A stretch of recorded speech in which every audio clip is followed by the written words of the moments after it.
story is none other than Mel Brooks' Young Frankenstein. I laughed till I cried, and I laughed so hard I nearly got kicked out of the theater. Let me tell you a little about it. The year was 1974, and I was dating my future ex-wife, a monster in her own right, Kathy, and her dad, Marlon Marks, was in the Air Force, and her family and mine lived only maybe a half mile from Wurtsmith Air Force Base in Oscoda, Michigan. And oftentimes, Kathy and I would go to the base theater to see movies because it was a lot cheaper than the movie house in town. And my family had no connection with the Air Force Base, so before we would arrive, I would give her the money for the movie and snacks so that she could pay, and she had to have a base ID to get in, or to be able to pay to get in. But they could bring friends in, but you could bring non-Air Force friends in, which is what she did. So we selected our seats and waited for the movie to begin, and got some smooching in at the same time. As the movie was just minutes away, the national anthem would be played and everyone rose with their hand over their heart. And then the theater would grow silent as the movie began. Young Frankenstein was without doubt the funniest movie I have ever seen.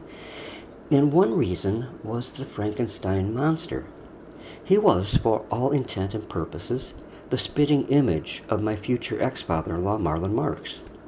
The monster was bald except for on the side, as was Marlon. The monster appeared to have no neck and looked as though its round ball of the head sat right on his shoulders, just like Marlon. The monster was a large, lumbering idiot, again, like you-know-who. So you can see, when he came on the screen, I totally lost it. I laughed so hard and so long that one of the ushers, who were MPs, came and told me I would have to settle it down or leave. It wasn't just me either. As soon as Kathy saw the screenshots of the monster, she burst out also, though it was not as sustained as was mine. She herself commented on the striking resemblance. We didn't get kicked out that night, but things did get a little bit worse. That night before the movie, I had smoked my one and only joint in high school. Come to think of it, that might be part of the reason I was cracking up so badly. It was pretty potent weed, and my head was still sort of swimming around when we got when the movie was over. But I had always been a safe driver, so I felt all right getting behind the wheel. But then, as we were headed for the back gate and off the base, that damn ditch jumped right out in front of me, and after a loud thump and the irritating jar to our bodies from the impact, the car was stuck, and I mean stuck firmly. There was no way I was going to get that car out. I couldn't call my dad for help because he was not retired from the military and he couldn't come on the base. Yeah, that's really weird though too, because he served on the front lines in Italy during World War II for like 4 years, risking his life daily for our nation, but he couldn't get on the base. But like thousands of others, there was no great reward for their acts of heroism, but a hero he truly was. Anyway, Kathy and I were forced to call her dad from the back gate, the lumbering man whose head sat on his shoulders with no neck. By that point, I had quit laughing, and I was pretty sure if her dad, who I nicknamed the Little Pope of Potomac Street, I was a little hesitant at his coming out, but I will fill you up on the Little Pope bit in a little while. He was on his way, and when he arrived, if he saw any sign that I was high, I would never have seen his daughter again. In retrospect, my life would have been so much better had he discovered we were both stoned, because I would have been spared a lot of trouble in my life.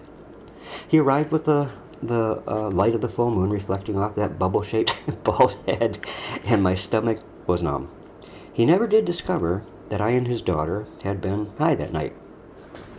Now, he was what I would call a grossly overprotective person with his kids, and it turns out that Kathy, who he liked to call Katrinka, or much to her dismay, Catherino, had a reputation before we ever met in the 10th grade. Not a good reputation.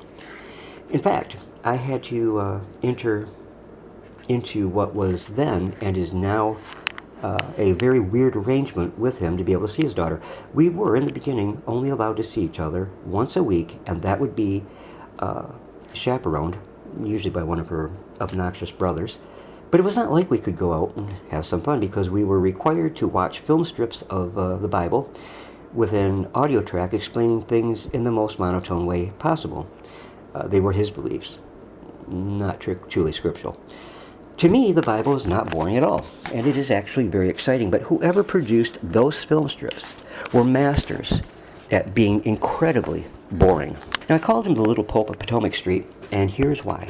He and his family, by force, were members of the Church of Christ, which, despite its name, was cult-like, and he was very dogmatic about their teachings. And he lived on Potomac Street, by the way. Well, my goodness, you were not even allowed to play music in that church, not even as part of worship.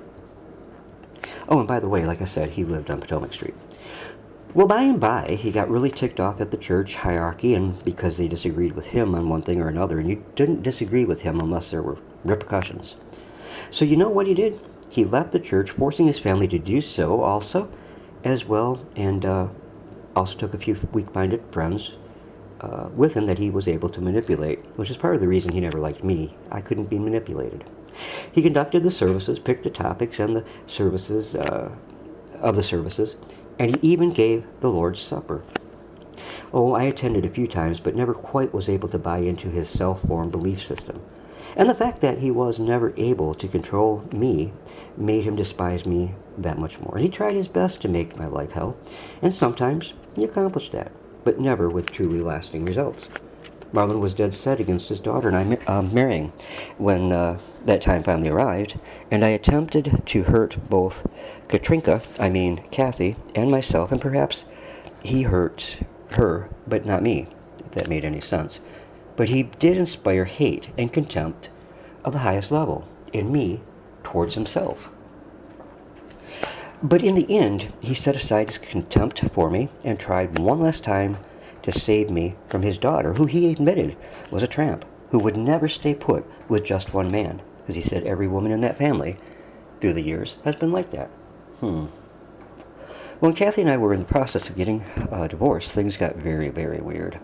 But he told me that we had never truly belonged together, not out of his contempt for me, of which he had a lot, but out of a desire to spare me as much grief as possible from what he knew she was like.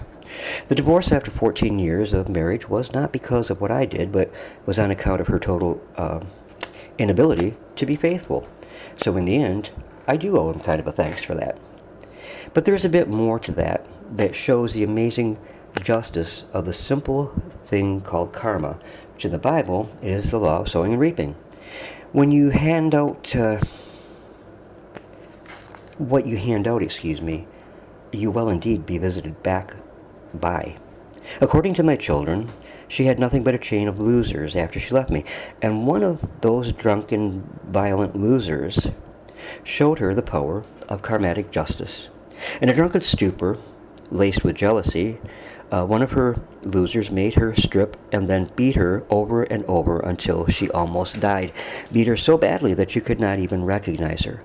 And for days, doctors did not know if she would live. But no lesson was learned as she continued on with the drunkards, and always in the dark shadow of that awful event repeating itself. Now, I find no pleasure in the fact that she was treated that way, but I can't help but thinking that the total destruction of a family unit for your own sexual gratification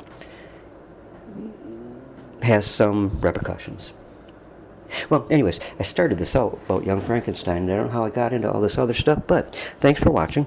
Please be sure to give thanks and give thanks. Be sure to give thanks. Be sure to give a thumbs up and subscribe. And we have some awesome things planned upcoming on this channel.